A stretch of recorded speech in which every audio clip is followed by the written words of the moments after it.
Life in general poses challenge each day and every day and one way or another. I think it's how we meet those challenges that counts and tells a lot about a person's character.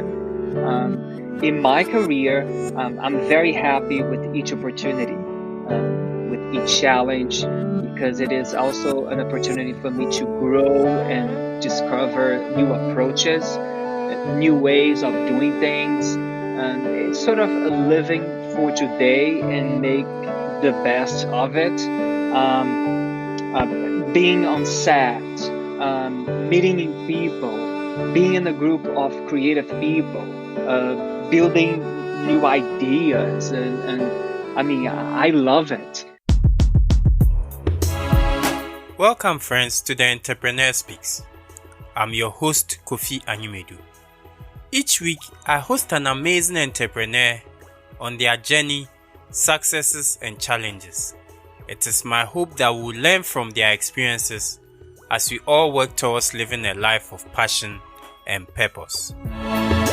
My guest today is Glauco Araujo. He is a Brazilian-born dancer and actor. In this episode of the Entrepreneur Speaks podcast, Glauco will share his career with us. He will share his journey, highlighting the highs and lows. It is my pleasure to welcome him to this episode of the Entrepreneur Speaks podcast. Welcome to my Thank show, you. Glauco. Thank you. Let's start Thank you. off by getting to know you some more. Who is Glauco Araujo and how was growing up like? Uh, it wasn't easy for me growing up. It felt like everything was always very difficult.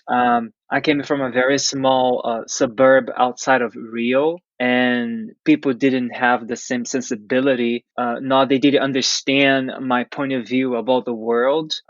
Most of the time, as a child, I was not happy, but I think I was able to manage my life in a creative way. I challenge myself to resolve those issues with imagination. Um, I've always been very energetic, hardworking, persistent, and honest. Besides being artistic at a young age, I learned to understand and examine who I was very early on in life. Very interesting. So at what stage of your life did you decide to build a career in dancing? And what fueled that decision? It was not really a decision. Everything involved in a very natural way. I just remember myself around 5 years old performing dance in my school. Um, Creativity was an escape for me back then.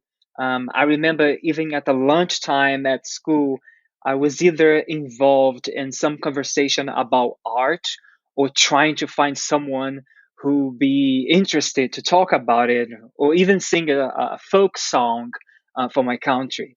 Um, I was obsessed in a kind of way to get involved in any kind of art. Interesting. So you grew up in Brazil. Yes, yes. Tell us about building your dance career in Brazil. What training did you have to go through? I started performing dance at the school with a very little training. I didn't even know about formal dance classes until I was 16 years old. I was in a small town outside of Rio, and I had very little exposure to any type of performing arts. And I began actually dance professionally with a dance company called Corpo em Movimento, which means body and movement. That was my first contact with the professional world of dance. I was young, and the director thought I possessed talent and potential, and and I didn't know about their world. But it didn't take long for me to find myself submerged in their technique and programs. I spent uh, working with them for years. Yeah, it was fascinating. So what kind of production did you take part in while in Brazil? Um, it was all kind of productions because I start basically in the beginning with the disabled dance. which was a people in a U chair. It kind of unusual because usually, as a dancer, you probably would take a ballet classes or jazz classes. But I actually start professionally doing disabled dance, which is you probably will be able to get involved in this type of dance when you're already in the dance world. So you already have some knowledge about dance technique. But anyway, but I my story is so unusual. So why not? So I was young, and that was my first experience. And then I start travel outside other cities in Rio and start doing modern dance and working at different companies with the theater. It was all mixed. So, what fueled your migration to the US? And in which year was this? I can say it was escape and freedom. That's all I could think about it. I have to get out of Brazil. It was 2015. 2015. Did you see the destination as America or you considered other countries? It was basically, yeah, I think it was America because the dance, because I was very involved, heavily involved with the modern dance, and since New York is the house of modern dance, so this was it was was not my actual option. I was driving into. Hmm.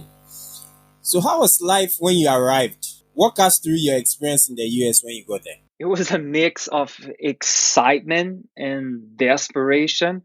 Um, I didn't know where I was going to live or how long I was going to be able to stay. Uh, Even though it was summer, which was my favorite season, I didn't know anybody, had very little money, and wasn't sure how being in the US would play out. Then what happened? Then you tried to settle down. What happened? We want to go along with you on this journey. What happened? I was lucky because since I post a few videos online, and this lady, she has a dance company in Chicago. She saw the video, and then in no way she find out that I was in New York, and then she sent me a message saying, "Oh, I saw you in New York, and if you like to come to Chicago, uh, my house is open to you. I saw you very talent and." You can stay here, and then we can talk. And then our agreement first was to stay only for 2 weeks, and I ended up staying there for 2 years. Yeah, Wow. basically, this was the beginning. Wow. So tell us about your experience working with her. Oh, it was wonderful. It was challenge in the beginning because I didn't speak any English. I know Oh, really? I knew. So you came to Yeah, the US. You came to the US not speaking English. I know, right? Wow, I didn't Yeah, know it that. was a I know it was a crazy decision. Um, so in the beginning, she was very nice because I was like this was like a small community, very artistic community in Chicago, and this city called Oak Park. So and everybody knows each other, and I felt very embraced with a lot of love and uh, very very friendly. It felt very good. I didn't because I was when I was in New York a few weeks ago. It felt very lonely and a little sad in a way because I was by myself and I didn't know anybody. And then when I moved to Chicago, those people were so nice to me, so it didn't feel strange. I feel like I was in, like home with the family. And also, besides the company, they have the dance schools, and then you have the kids, and then you have all the community involved because they really take care of the studio space, the school space, as a jewel for them. They really, I mean, the community is heavily involved, so it felt very good. It's not just be able to perform and as a dancer, and you feel uh, you know uh, feel good about to be able to perform and be on stage, but also the relationships around it, it was quite, it was honest. It felt very good. I was surrounded by good people. Mm, very nice. So we can say you've been in the US for about 5 years. How has the Hmm. journey been so far? Can you walk us through the productions you've been involved in? Before I've been performing for years in various venues around Brazil before I come to US. Um, I performed in the closing ceremony of the Paralympic Games in London. Then I Oh, okay. moved to US. Yeah, and I was invited to perform in Chicago with the Momenta Dance Company, and I stayed there for 2 years. Then when I moved to New York. Uh, I was invited to perform for the Camerata New York Orchestra and for Hunter College. And also, I've been auditioning and performing in plays in New York City with the different theater companies. Mm. Tell us about some of the plays you've been involved in. Oh yes. The actually was last not last year because this is 2021. um so before the pandemic, I was already involved. It was the last production. I was involved in a musical called Crossing, and it was a music about the Mexican people coming to US illegally. So it's a kind of sad story for a musical when you think about it, but actually it was done quite beautiful, the whole story, the whole production. So we the plan was be in Broadway last year during the summer, but because of the pandemic and everything has been canceled. So this was the last production I was involved in, and before there I did a play called Museum, uh, uh, which was a comedy, and I was actually doing this play for a company called uh, ACC. That's a immature comedy club. Is a club that exists. I think I don't know 150 years old in New York. So it's pretty go back 100 years ago. So this was very nice because they have their own building, and then it's sort of like you feel a little community in New York because everybody's in New York. It's everything is everybody in your own, very in not individual, but but it felt that was a very warm in a way, even though it was a production, was a professionally done, but it felt like I was dealing with family. Um, so this was one I did 40 carats for Triangle Theater Company, which was another comedy too. And I did like short monologues and short scenes and a, a lot of places around New York. It was the Heiress, it was the Matchmaker. Um, yeah, mostly comedies. Yeah, most of them are comedies. A few drama, but yeah, it was fun. I've been working a lot. Yeah, I can see that you've been working a lot. You've also won some awards. Tell us about these awards. Oh yes, yes. In the past 2 years, I've been working a great deal in film. Um, Ruminate 2019 was screened in various places around the world and received 3 awards. Um, A Tango to Remember 2020 also received 3 awards and has been screened around the world and numerous film festivals. And then Lucid, another film that was done 2019, received Best Picture in a competition in China. And I mean, it's been great. I mean, another project that emerged in the middle of the pandemic was a choreography which my dance partner and I collaborate on one of the dance companies I work with in Brazil. Um, Much to our surprise, the choreography was selected for several virtual festivals, and we won 6 awards for it. Can you believe it? Wow, wow, wow. And what were these awards? Can you tell us about them? Oh, so usually it's our competition, and then you talk about the dance specific or the films? The films and the dance, both of them. Yeah, yeah, yeah, yeah. So the films, Ruminate is actually is a romantic comedy and dance involved. So the three awards was the best choreography, best film, and best romance musical. And I think to remember, it was best romance film. It was I think to remember it was also it was dance involved, but the main story was about Alzheimer's. Um, um, Receive a best romance film and then best director and then the best cinematography. And China was the best picture for Lucid. Lucid was a story about a, a, a ballet dancer who's she's insert a period of her life career. She's injured on stage when she's performed, and then she not able to recover herself. And then there's also the psycho crazy. I don't know if you ever saw a film called Black Swan with Natalie Portman. Yes. There's all the psychological, and then you don't know what's going on in the film is reality or Yes. fantasy. So Yes.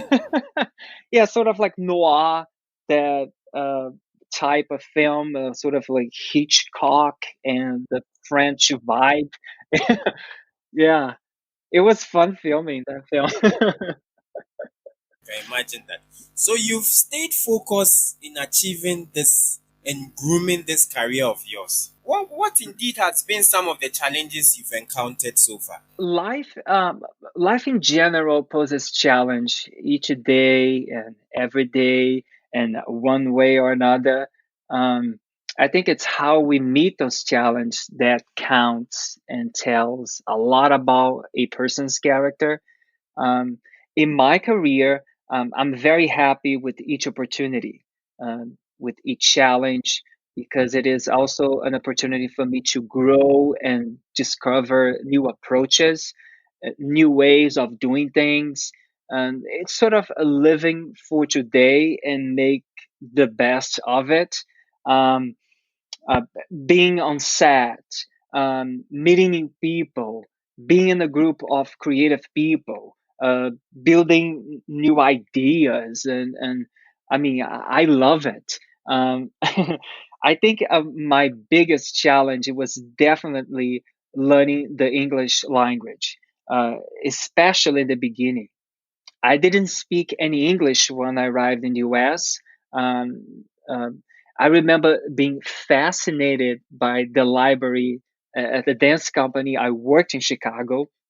uh, Most of the books were the biographies of the people in the dance world. I remember being so eager to read the books, so hungry to knowing the stories, and I couldn't afford an English classes back then. So I would choose a book and started translating each page on my phone with the Google Translation app. Yeah, Wow, but you've done very well for yourself. Now you speak very good English, so I yeah. think you deserve a lot of applause. What indeed are Thank some you. of the what indeed are some of the challenges you would like to share with my listeners? What indeed are some of the challenges you encountered or you've encountered so far? I think we sometimes are in situations by and get triggered from things of our past, and it's very difficult. I'm just saying my personal because dealing with another human being. How can I describe that? I think for I mean for every day in life, if you work with somebody or you're in a relationship, it's very hard. Like sometimes you have a good day, sometimes you have a bad day. So it's very hard. You put yourself outside of the situation and try to make the best of it so you don't hurt anybody, you don't hurt yourself. It's not all the time you're aware of that control. I say control, but I don't know it's a control the right word, that because it's not every day that you're emotionally balanced, and if you're not emotionally well, everything it's fall apart around you. So I think when I start learning to balance my emotional, the emotional side of myself, everything start work, even relationship wise, and dealing with the other people, because I was more centered. I knew I started knew better who I was, and what kind of things I like to do, and it's literally like growing up. And I think when I moved to here, I brought a big have a lot of baggage, from my life story, from coming from a different world and getting to a different place. So it was uh, it was not easy. But today is much better. I did therapy for a while, which was very good, and I recommend it. I think it's very good. I don't think you have to be in any trouble to get into therapy, but it made me feel good. For me, it really helped, especially coming from a different world, but also as as a person too, to deal with your emotions and your own issues, and yeah. Okay, you've talked about some of the lessons you've learned along the line. Are there other lessons you've learned you want to share with my listeners? Um, I think be kind, and be nice, and because every situation can be transformed with kindness. I think you can change everything just with a smile. That's what my grandmother used to say to me, and that's so true if you think about it. All right then. We are confronted with this COVID-19 pandemic. Has it hindered or boosted your career in any way? Yeah, I mean, it's been such a challenge for everybody. Um, I got the virus in the beginning of April, and Oh, oh you got the God, corona. You got it. yeah, I got the coronavirus. I got in the beginning of Wow. Tell us about April. this experience. Tell us about this experience. Oh my God, it was. I mean, back then, when you think about it, it was crazy because I was not sure if I got the virus, because we have all the symptoms, and back then it was not available, all the tests. Like right now, you can actually go to the hospital and get tests. But back then, it was everything was the beginning, because I think that they start closing everything was like 2 weeks before, and then 2 weeks later, I was sick. And then, like, oh my gosh, I had the virus. I don't have the virus. I have all the symptoms. It was terrible. I mean, thank God I have like a mild case compared to other people. I didn't end up going to the hospital or anything. Um, but it was scary because what happened right now? We got the virus, and this is stay with us, and how you can manage this. It's gonna stay. We're coming back, and um, like right now, we don't know what's going on. It's sort of there's a vaccine right now, but you have to wear the mask, and for how long? There was a lot of questions, but it's crazy, crazy. Like what virus? Like what crazy virus? So outside getting it, has it hindered or boosted your career, your dance and acting career in any way? I mean, it's a very very for people in the entertainment business. It's very hard because we need the audience, you know, and everything we do involved to be with the other people. We need to be connected, and and with this kind of disease, you can be connected with anybody else, and so it's very hard. Even though there's a lot of productions that you can do on Zoom, and then they find ways to uh, you during the summer you'll be able to filming outside, so we able to do a little projects outside, um, but even though with all the restrictions, it's still very hard, very, very hard. And I have a lot of friends who used to live in New York and they have to move uh, to go back to live with their parents because they could afford to live in the city anymore, um, because it's quite expensive and there was no work. So, and also the sad part is like, you could die. How many people die with this virus? This is crazy. It's crazy. It's so sad. Let's put the pandemic aside and take it, Hmm. our question to before the pandemic. What was a typical working day for you like before the pandemic? So kindly walk us through a typical working day of you as a dancer and actor. Oh, it was busy. uh, Yes, tell us about it. yeah. So as a being in the performing arts, I don't believe like it. I believe like it's like 24/7. It's constantly looking for work and meeting new people and try to auditioning for different productions and connecting with the people you work in the past. And so my daily routine, it was basically I have my dance classes in the morning, or if I have working in the morning, I will pass the dance class for the evening. So it was always a balance, but basically it was like the dance class in the morning was the jam, and then I have the auditions, or if I have a working that day, and then I pass the dance classes for the different days. So it was a bit. It was between dance classes, gym, a lot of filming, rehearsal for a dance performance or rehearsal for a play. So it was going to taking the train all the time, maybe 3 or 4 different places a day. That's a good the part to live in New York, that you can able to commute to a different places like in the same day, because the transportation it's very good. Um, but now with the pandemics, it work in a very different way. So it's I was able to keep myself busy, but in a different way. So a lot of things are done online, and but I still keeping myself positive and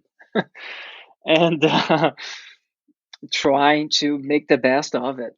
I was watching a number of videos on your YouTube channel and I came across Dance for Freedom.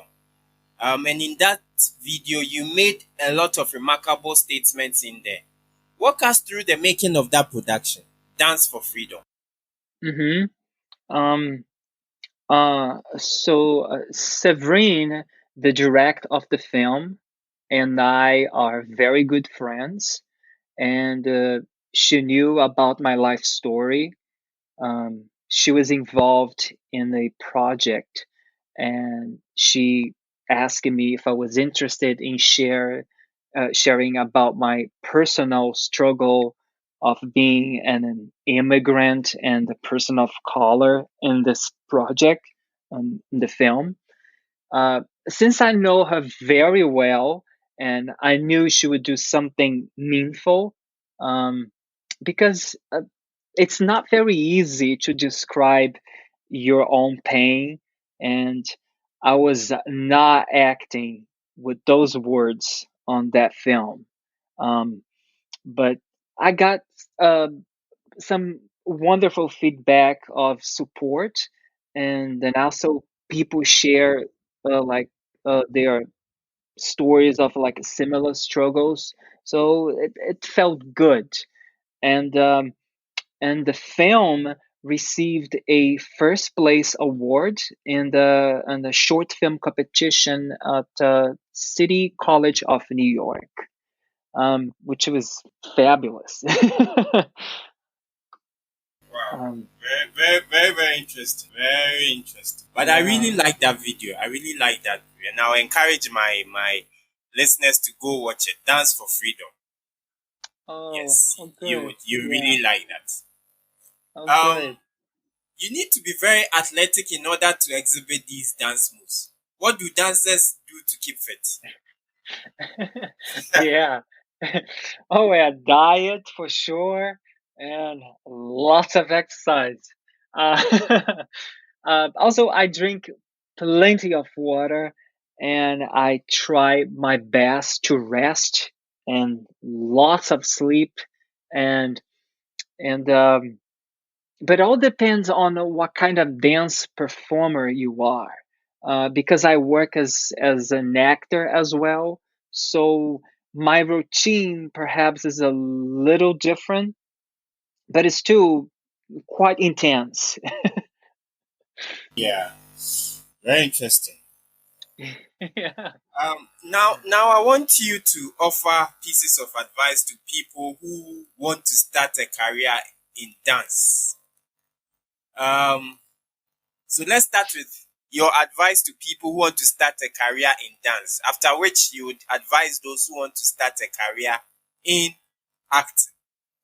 Please speak to Um, someone who wants to start a career in dance. mhm. Um, I think it will speak um, for both, because um, because since my story is I said that like it's very unusual because it was not planned as a child to have a career uh, uh, as an artist. It was never planned because I didn't know it exist. That's the possibility to be involved. You see, because and back then, there was such a small world. There was so little that there was no any connection of outside with the world. But anyway, my point is, I think for every decision you make in your life, I think you need to make sure it's what you really want. um, I think you need time and a lot of dedication. And I don't mean only dance or acting. I think for everything you want in life, you need to be in an excellent health. Otherwise, it's a struggle. So, my personal advice is to take good care of yourself, mind and body. um, I don't smoke or drink, um, and I trying to surround myself with good and kind people. Hmm. Now, how about your advice to somebody who wants to start a career in acting? um, I mean, it's basically the same, uh, but I was definitely, if you come for for this is my for my personal, um, for my situation, if you definitely coming from a different country who don't speak English, definitely learn the language first, and then you move to US or England or other country that speak English. Otherwise, it would be very hard. It would be very difficult to communicate with other people. And uh, I mean, this is if you come from Brazil or from elsewhere.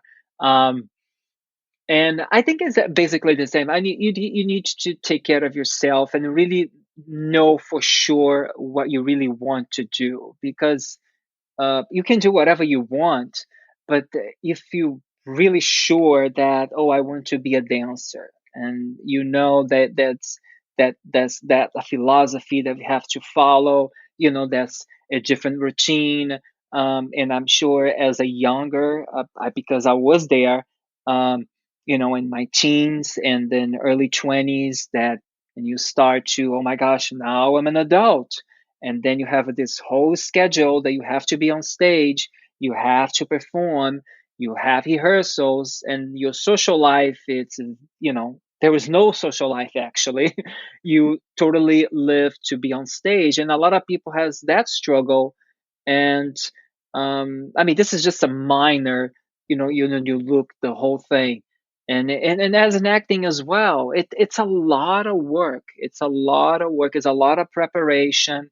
And a lot of time that you have to dedicate it. So, maybe one hanging out with the friends, and not you're not gonna able to do, but when you figure out your schedule, you see it's gonna be like very little social, you know, because basically you have to put a lot of effort. It's a lot of work and it's a very hard business. And I mean, but depends where you are as well. I make the choice to be here. Thank God I'm lucky enough to be here. Um, but but it all depends what you want, you know. Mm. So looking back, what would you do differently? Um, um, I think I'll be do probably everything the same. Everything I've done, it's what actually hate me, and actually, uh, you know, has made me who I am today. So um, I don't have any regrets. I'm very grateful, even for the difficult moments as well. So I would, yeah, I don't think I would be doing anything differently. Yeah, for sure, from my heart, I do exactly the same. All right. So what are your plans for the future? What should we expect from you? Oh, well, who knows? I don't know. I wish I have a crystal ball, and uh, but what can I tell you is that I get up each morning and I try to have a positive attitude. Um, each day I try to work toward or find a new opportunity and throw myself into it.